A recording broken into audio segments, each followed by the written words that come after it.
Why did they allow that there is now over 30 million participants and all is going well? Why am I not in prison, but instead I'm answering your question, smiling and joking? Why is that? You know, that's quite a question. I would actually forward it. Why isn't he in prison? Since you think it's a scam, why hasn't I been stopped? So that's the question. If you're doing the same thing that you went to jail for, why aren't you doing your time yet? I'm wondering myself.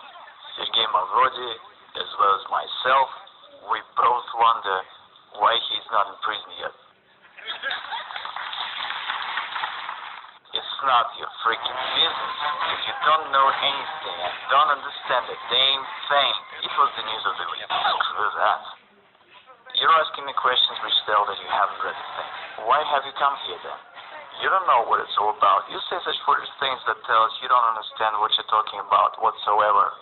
Everyone perceives it in a manner that is quite clear to everybody intuitively that one can steal in this case.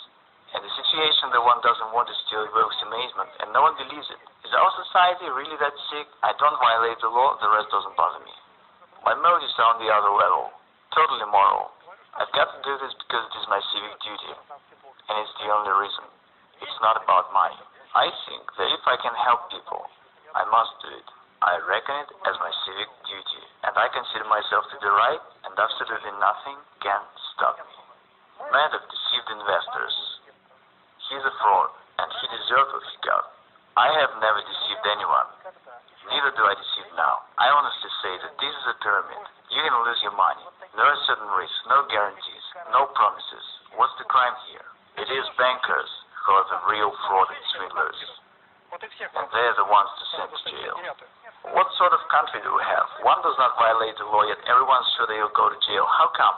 Is our state constitutional or not? The question is as follows, and no one understands it. Is there a deception or not? The rest doesn't matter. There is no deception, which means I can do whatever I want to. And okay, don't bring your money. Everyone is honestly warned of everything. I don't violate the law, so what's the problem here? In reality, MMM is good for a state. The government is silly, that's why it doesn't understand it. Because in particular, MMM relieves the social stress, and the participants of MMM are happy and glad. They've got no protest moods. And at that, MMM doesn't require neither expenses nor any trouble. It grows very much like wild grass beside a fence, and everyone's glad and happy. In fact, should the government be smarter, it really should cherish us.